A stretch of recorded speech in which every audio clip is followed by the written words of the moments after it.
So now what we are going to do is,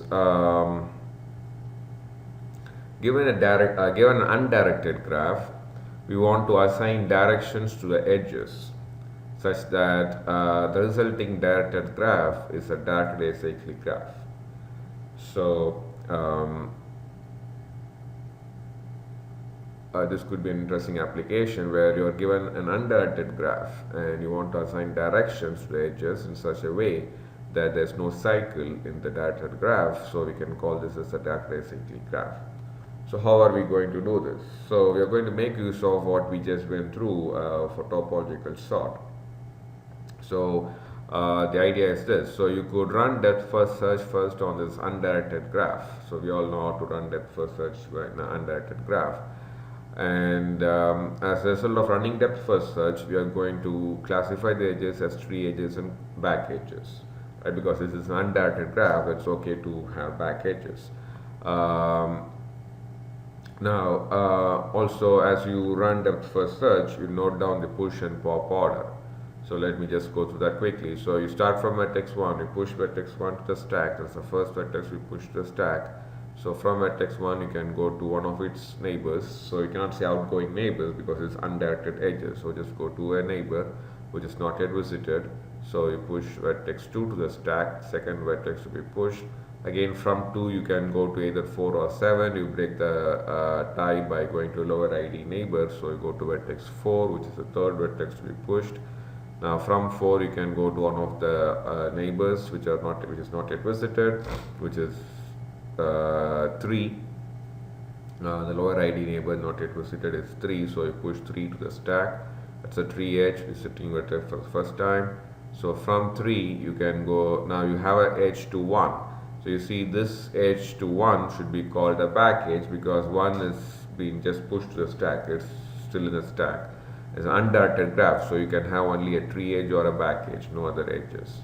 So we call this edge as a back edge. Now from 3 you can go to 5 because 5 is not yet visited. So you push 5 to the stack and you can have an edge from 5 to 4. So you started with 1, then 2, 4, 3 and 5. So all these vertices are still in the stack. So you have an edge from 5 to 4 which is still in the stack. So you should call this edge as a back edge. So from 5 you can visit 6 which has not been visited yet. So you push 6 to the stack and now you have an edge from 6 to 4 or between 6 and 4 where 4 is still in the stack. So we should call this edge again as a back edge. So from 6 we cannot go anywhere else. So we pop out 6 as the first vertex to be popped out. So back to 5 as the top of the stack. So again we cannot go anywhere else from 5. So we pop out 5. Then back to 3 which is the top of the stack. And then we cannot go anywhere else. So back to 4.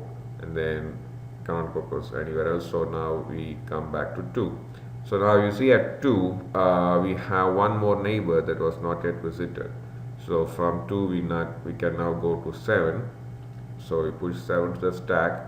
And from 7 you cannot go anywhere else. You have an edge to 1, so we should call this edge as a back edge because 1 is still in the stack. So we pop out 7 and come back to 6. Now from 2 we cannot go anywhere else. So this is the time we really pop out 2 and come back to 1, which is the only vertex in the stack. So we pop out vertex 1. We went through this example already earlier. So after running depth first search, you have the push and pop orders. So now what we are going to do is we are going to, of course, we want to assign directions to the edges here, and we know that if the directed graph is the directed acyclic graph, we can get the topological sort of the graph by writing the vertices in the reverse order they were popped out after running depth first search on the directed acyclic graph. So we are going to go through the other way. So now we have the reverse order of we have the pop order of the vertices. So what we can do is we can write the pop order of the vertices in the reverse direction, reverse order. So that means what is the last vertex that was popped out? Vertex 1. So write that as the first vertex. So we are basically writing the reverse pop order. So 1 is the last vertex that was popped out.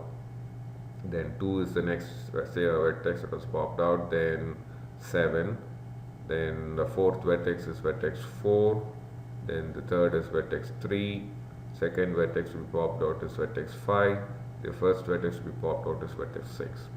So after you run the depth first search on the undirected graph, you write down the reverse order in which the vertices were popped out. Now what we are going to do is this. So for every edge out there, for every undirected edge out there in the given graph, which is undirected graph, see how the vertices appear in the reverse pop order. So you have an edge between 1 and 7, and you see here 1 appears before 7. So that's where we are going to make use of the topological sort property, because you're going to assign the directions in such a way that the graph becomes a DAG. So since 1 appears before 7 in the reverse pop order, we assign the direction from 1 to 7. So again, remember, for a directed graph to be a DAG, if there's an edge from U to V, U should appear somewhere before V. So U appears before V. So we assign the edge from U to V. Okay, so we are kind of going the other way in the definition. So likewise, between 1 and 3, you see 1 appears before 3. So we assign the direction from 1 to 3. Okay, so for every edge, 3 to 4, 4 appears before 3. So that means the direction should be from 4 to 3. 2, 4, 2 appears before 4. So the direction should be from 2 to 4. So that is how you decide the directions. And if you are curious, you can run depth first search on this directed graph, and you can make sure there are no back edges. Also, you can manually go through and see if there are any cycles, but that will be very time consuming, because you have to carefully check for all possible cycles that or possible combinations of vertices. So I would just suggest, if you want to make sure you did it right, run depth first search on this directed graph and make sure you do not encounter any back edge. Okay, so I have one more example. So given an undirected graph, your first step is to run depth first search on the undirected graph. We should be familiar by now. So assume you can do this. So practice this, how to classify edges as tree edges and back edges, and write down the push and pop order of the vertices.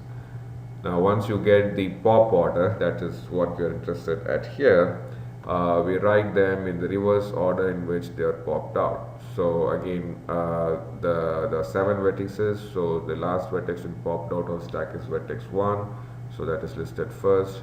Then vertex 2 is the 6th vertex to be popped out. Vertex 3 is the 5th vertex to be popped out. Vertex 5 is the 4th vertex to be popped out, and so on. So write in the reverse order. Then look at the undirected graph. So for every edge, say U to V, so you have between 1 and 2, there's an edge. Look how they appear. 1 appears before 2. So assign the direction from 1 to 2.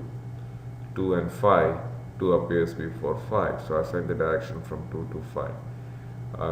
5 and 7, the edge is 5 appears before 7. So assign the direction from 5 to 7. Now you see, this is going to become a data acyclic graph. So again, the property that for any edge from U to V, U appears before V. So for example, there's an edge from 5 to 4, 5 appears before 4. 5 to 6, 5 appears somewhere before 6. So that property should be automatically satisfied, because this is a directed acyclic graph, and we assigned actually the directions based on the property of a DAG. So it's quite easy. So in exam, this could be a complete question. I could give you an undirected graph and ask you to run depth first search and classify the edges as tree edges and back edges, and then come up with a push and pop order. And then using the pop order and writing that in the reverse order, you could also assign the directions to the edges, so that this undirected graph becomes a directed acyclic graph. So that could be a complete question. Okay, so any question on this topic before we proceed? let me just save this as a video.